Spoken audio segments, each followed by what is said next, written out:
Okay, let's cover some basic Bob's Kitchen housekeeping. I don't make up these recipes. I go out on the internet and I find these recipes.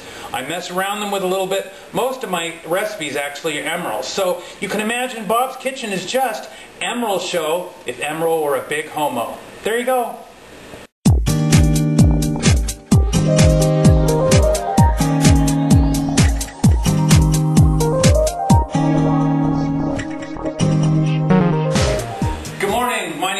This is my kitchen, and today we're making a favorite recipe of Sergeant Chuck. If you're not a live journal, that's Sergeant Chuck and Mrs. Sergeant Chuck's favorite egg recipe.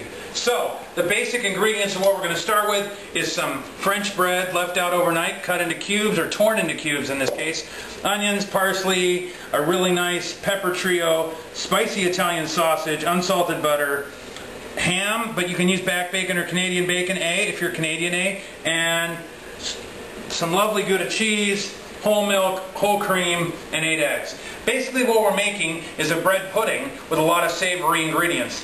The first step will be to cook up the onions and the peppers until the onions get nice and, well, invisible and translucent. That's our first step. Let's get started.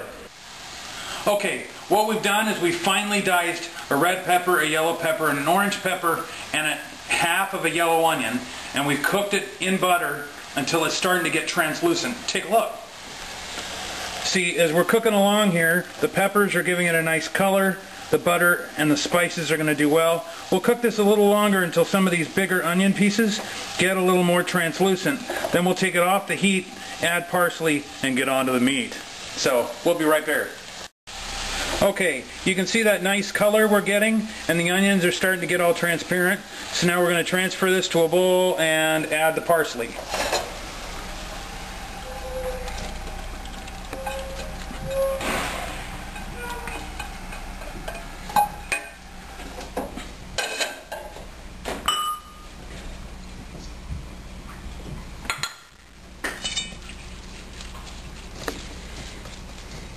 And we're going to let this onion and parsley mixture cool, then we're going to add it to the pudding here in a moment. Did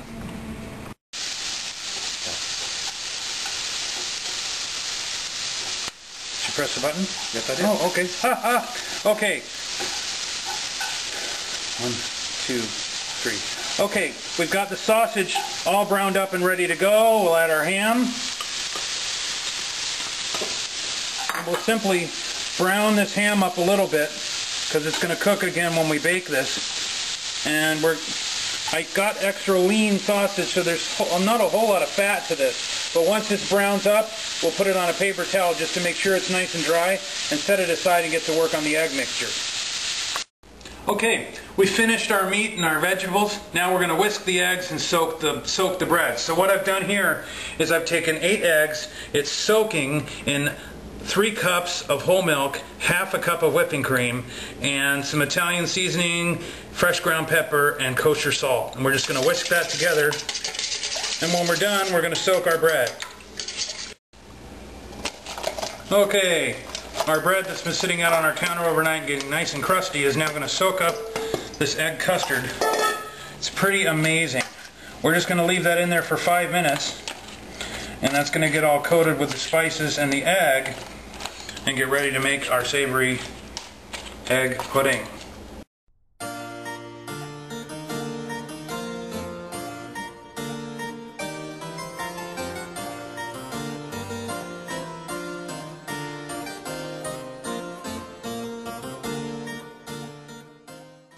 Okay, this has been soaking for 5 minutes, so now we're going to add the cheese, the meat, and the peppers, incorporate it all.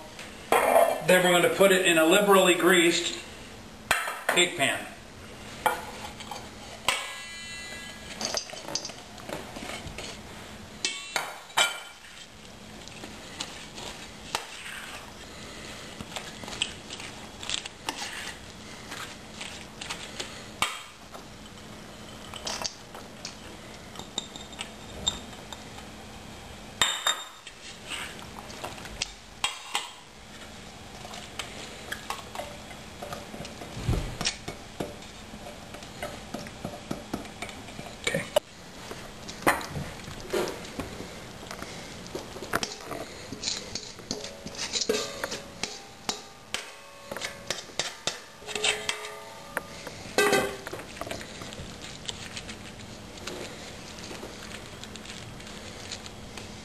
Okay, so there's your savory egg pudding ready to put in the oven. We're going to cover it in aluminum foil and bake it for 55 minutes.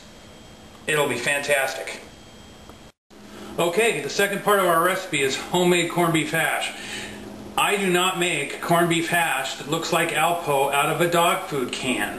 That's not corned beef hash, that's Alpo. Maybe fried on each side, but it's still Alpo. So what I'm going to do is I'm going to saute a couple of cups of onions in some butter. Then I'm going to add the corned beef, some peppers, some potatoes, rosemary, garlic, and then throw it in the oven. And it's going to be easy, fast, and flavorgasmic.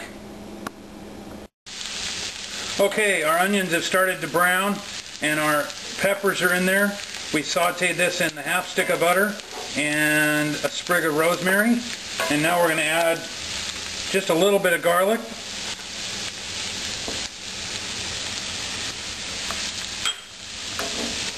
We're going to let that cook for another minute, then we'll add our corned beef. Okay, we let the garlic, season everything up a little bit. Now we're just going to add our beef,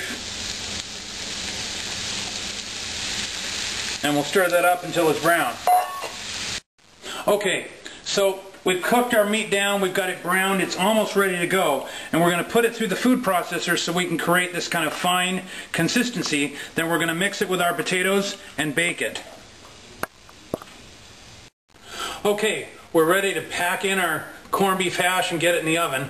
So we've combined the corned beef that we shredded in the food processor and the potatoes, and we're just going to take this spatula and pack it into the pan. Then we're going to put it in the oven with our eggs until everything's ready to serve, and in a few minutes we'll be plating up. Okay, everything's out of the oven. This looks great. This is the savory egg pudding. Again, this is 8 eggs, ham, sausage, a trio of bell peppers, and that was cooked in the oven under aluminum foil for an hour at 400 degrees. This is the corned beef hash, corned beef and peppers and rosemary and garlic mixed with blanched potatoes. And let me tell you a little bit about blanching. Blanching when you're cooking seafood means you drop it in, and when you're done screaming you take it out. Being from Idaho, I can hear potatoes scream. So blanching potatoes takes about a minute and a half. Rolling boil in the water, drop them in, let them scream, take them out, and they finish cooking in the pan. So we'll add some footage at the end of everybody sitting around the table having their little flavorgasm moment. But this is Bob's Kitchen. I hope you have a great day. Bye. Okay, so here we are with the guinea pigs. On the right is Brian, on the left is Bob, and of course Morgan, the camera guy, in the middle. So guys, when people make this recipe from this episode, what should they do? Cook the potatoes. Cook the potatoes. We found the potatoes were not quite happy. So, to use the Emerald term, they weren't happy. So instead of blanching them, I'd recommend that you boil them. So, other than that, you can see Morgan's plate there is empty. So, some of it was good. So, try out the eggs, boil your potatoes, and this should be a great recipe. This has been another episode of Bob's Kitchen. Everybody wave goodbye. Happy cooking. Bye now.